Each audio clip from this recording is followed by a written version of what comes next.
Hey everyone. Morning, Rabbi. We are learning Mishna Gittin, Perek Dalet, Chapter 4, Mishnah Beis, Mishnah 2.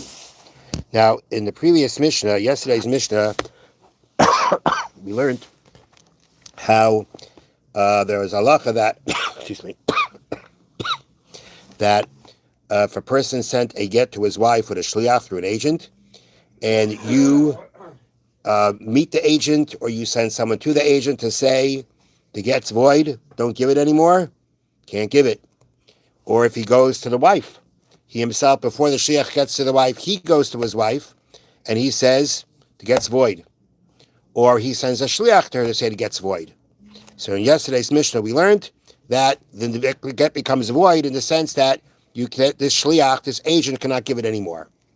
And once she already gets the get in her hand, meaning the shliach already delivered the get to her, then it's already too late to void the get. She already received it, she's divorced, nothing more you can do.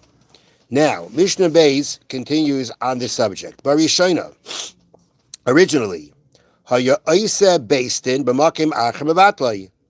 used to make, the husband would make a beis din somewhere else, in some other place, and mivatel it, meaning originally, or what's the essential halacha is, that if you want to go ahead and you want to annul the get, you want to void the get that you shouldn't be given, you don't have to do it in front of the shliach.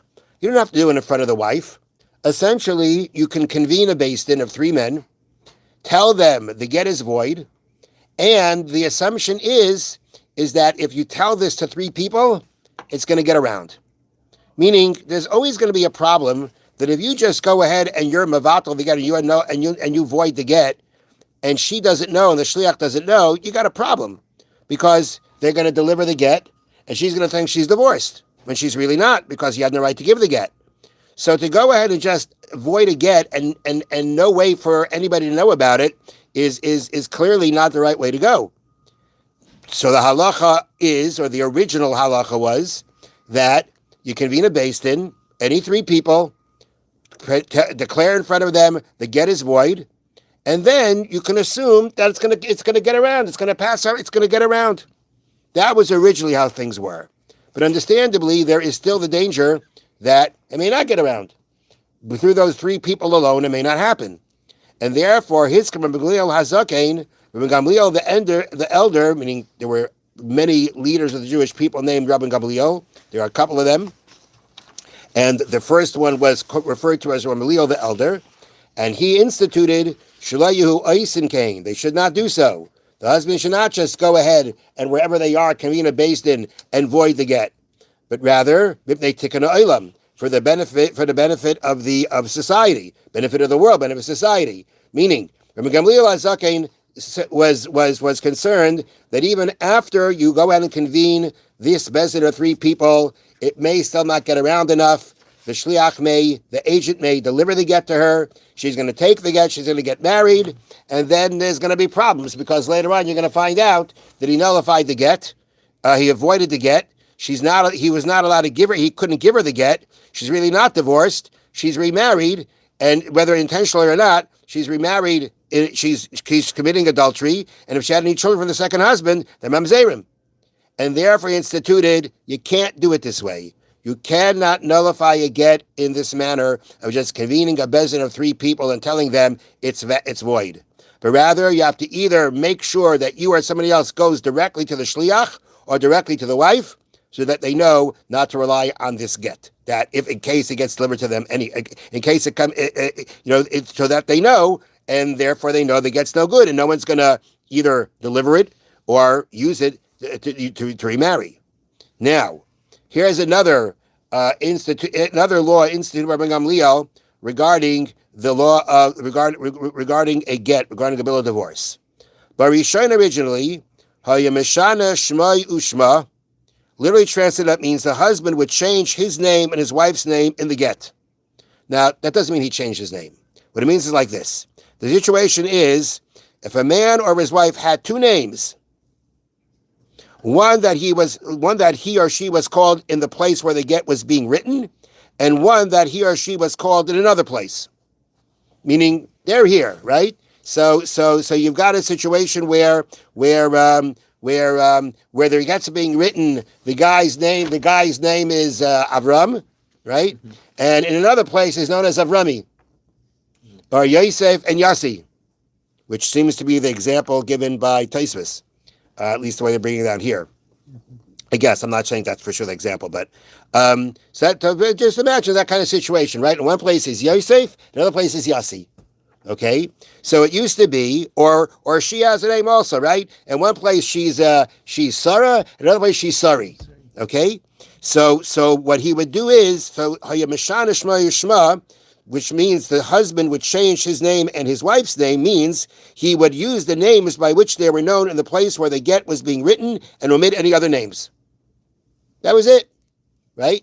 He went to change. It's interesting the word change, but it means to say that of the two names that could possibly be used for him, he would write the name that was used where the get was written and no mention of any other name. Or the same thing, Shem Ira b'Shem Ira, the name of his city, the name of her city, which means, and I'll read it here, likewise, if the towns where they lived had two names, he would change the name of his town to the name of her town. That is, he would write the names of the towns that they were called in the place where the get was being written and omit those towns' other names, and the get would still be valid. Okay? So let me read to you here from the notes. A get must state not only the names of the husband and wife, but also the places where they currently live. For example, Yosef Yerushalayim or Rachel of Hebron. Now, if the town was known by different names in different places, for example, the residents of some places called the wife city Hebron, and others called it, what other name does Hebron have? Kiryas Arba. Okay? It used to be enough to write the name by which the town was known in the place the get was written. That was enough to use those names.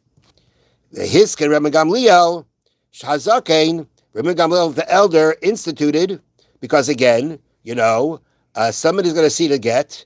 They're going to see her get. It says Yosef from Hebron, and you're going to say Yosef from Hebron. Your husband's name is Yassi from Kiryas from wherever, from Kiryas Arba, or from Kiryas Arba. This is not your husband. And that could start making rumors and things and suspicions that she wasn't properly divorced. The Hiska Rebbe Gamliel Azakeh, Rebbe Gamliel as the elder instituted Shehei Kaisev, that you have to write in the get Ish Pliny, so and so, v'chol shem sheyesh lo, and other names that he has. Meaning, as we gave an example, the Mishnah means that the husband must write both or all the names by which he and his wife are known. For example, Yosef was also called Yassi. And gets have that, and the get has that. Didn't have that. Okay? So you have to write. Now, if this guy has a lot of aliases, there's gonna be he uses different names in different places. They all have to be there.